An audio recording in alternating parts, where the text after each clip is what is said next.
and Merck owns half of K Street and has millions of dollars to spend on lobbyists, we're still winning. You know, back in 2004 to 2008, when the EMP Commission first started, it's nobody. The average person had never even heard of EMP. This was all deeply classified. And in this period of time, we've made it common knowledge that there is this thing out there called EMP that's an existential threat. Last year, we, this little handful of warriors, okay, got the Critical Infrastructure Protection Act passed, defeated industry, defeated the NERC, defeated the Obama holdovers, everybody that was trying to stop us, okay? We got it passed. You know, and it establishes a basis that requires the Department of Homeland Security to start planning to protect and recover the country from EMP. And it even requires them to launch pilot programs. The governor of the state of Indiana could write to the Department of Homeland Security Secretary today and say, I want to start a pilot program in Indiana to protect my country. Help me. You have to do it under the law. We actually did that under the EMP Commission, and a program started for Louisiana. We called it the Louisiana Project. Now, the EMP Commission was driving it. When we went away, you know, the momentum stopped. But under the law, they're supposed to do that. That's just one of our victories. You know, we've had many such victories. The big one is the national security strategy.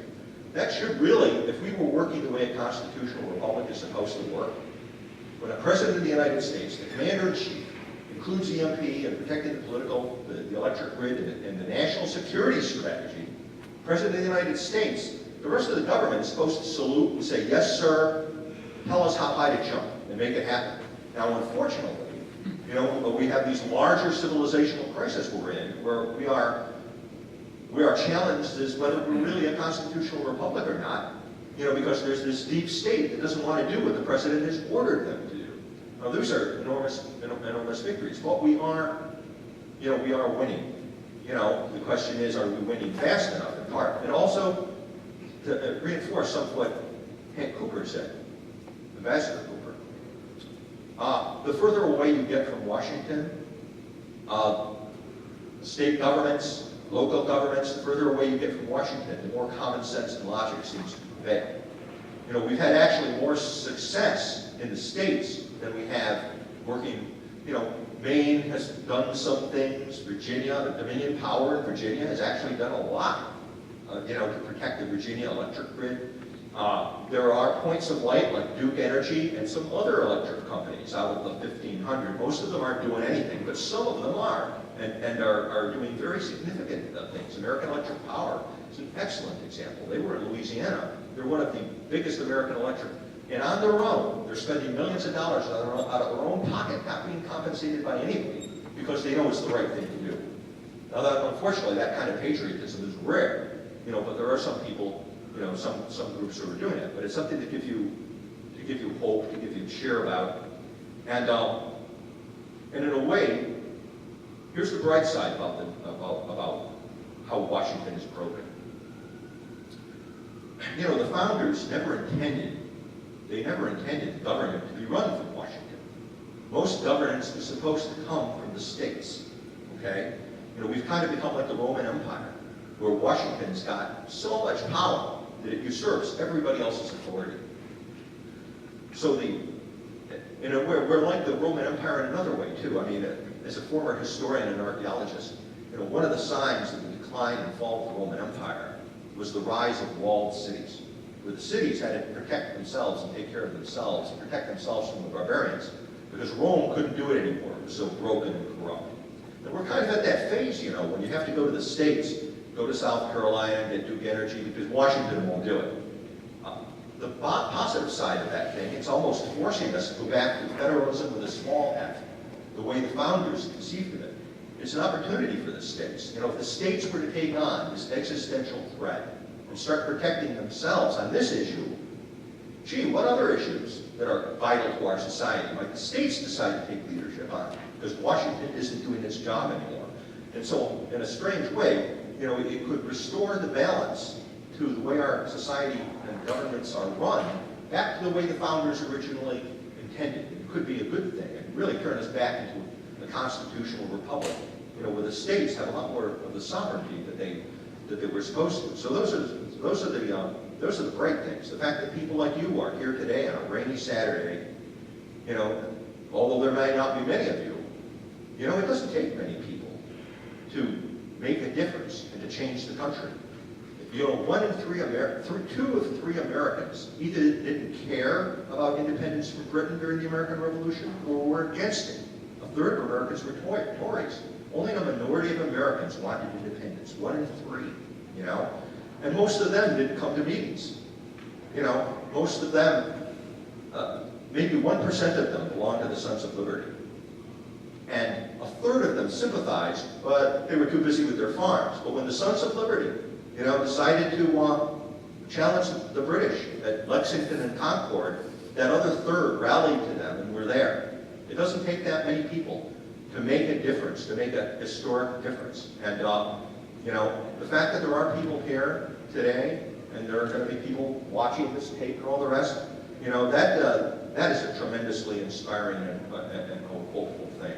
You know, I have not lost faith that this country, you know, will find in it the kinds of values and virtues that our founders had, and you know, and to protect this country, both from the existential threats and a host of other threats that we face today. So those are, and I'm not just saying those things because you asked me to say something positive, all right? But these are things I really believe. It's what keeps me going. You know, when I look at someone like Dr. Graham, I mean, here's a man who has done so many things in his life. He's entitled to retire, and he doesn't get nearly as frustrated or tired as I am. You know, he stays in that fight. I mean, the privilege of working with such men, you know, is an inspiration. Men like Hank Cooper, you know, in it for his grandchildren. You know, that's what it's basically about. I guess Hank, you want to say something else? Yeah, great grandchildren. I have too. I just want to point that out. And a son who's committed to working these issues as well. I really do believe in the local model that you've talked about. I have confidence in the American people. That's the one thing that I do have confidence in. And I guess I would encourage you here in Indiana to think seriously about what kinds of initiatives you can take. I don't know much about your infrastructure. I understand most of your electricity comes from coal plants. Coal plants are the most resilient power plants that we have today other than hydroelectric. And I don't think you get much here from that. And I don't guess you have nuclear power here either, do you? So your electricity comes from neighboring states and the coal plants that you have here. Hang on to those coal plants, let me tell you, and make sure that what is there is protected. That's because that's old electronics. It's electromechanical gear, not a bunch of you know, transistors and high quality electronics. Today's vintage. The other thing is think about initiatives you can take that draws on the experience you have. And it's Hall, Mr. Hall, here. What is your name? Yeah. Josh Spencer. John Spencer. I'm sorry. We were talking earlier about the possibility of using diesel engines that are now offline. That notion has a heritage of a mutual friend, Ron Chakotis, and it needs a sponsor today because Ron's was the primary mover in making those things happen. And we have common friends that can help you get started. I'd urge you to make that a real initiative here in Indiana. I understand you have a beginning activity that could be grown in some fashion or other, and get some others of the local citizenry with you, because that becomes something that you can do in case the grid goes down, which it will do one day. The solar thing is going to shut us down at some point. And I don't have confidence in the Department of Homeland Security or FEMA and its subsidiary role to DHS and so on, providing that for people across the nation. I think the people, the home folks, have to take care of it, just like we once did when I was a boy. And I don't think we've forgotten how to do that. Let me just conclude, at least answering this question with one other thought, all right? and that is, reason for optimism. And that is because I really believe, someone once said that God looks after fools, little children in the United States of America. Yeah, and I think that is true. I think God is on our side. And it may be, it's not because of our great virtue, perhaps, okay? It's that relative to the other who are enemies, we are tremendously virtuous. When you look at that truly evil demon, okay, Kim Jong-un, who, according to North Korean state media, basically is God. His people, they tell him he is God. And the state media describes him as having a halo around his head, that he can read people's thoughts. The leader of China, this atheist country of 1 billion people that is officially atheistic and doesn't believe in God at all. And Vladimir Putin, the new Napoleon, whose evil empire is so fearful and so oppressive that feels compelled to throw a teenage girl rock and roll band, Pussy Riot, into jail for praying to the Virgin Mary to save Russia from Vladimir Putin. Okay? I mean, these are real bad. Iran, I need to say no more about the Ayatollahs and their, when God looks at the world, I think he has little choice but to support the United States of America. And when he looks at it someplace like the state of Indiana, where God has not been forgotten, I'm sure he's enthusiastic about protecting at least that part. Remember, God would have spared Sodom if Lot could find just 5 just men. Okay? And I'm sure we've got more than that still. So, if the Lord is with us, we must prevail. I just have one more.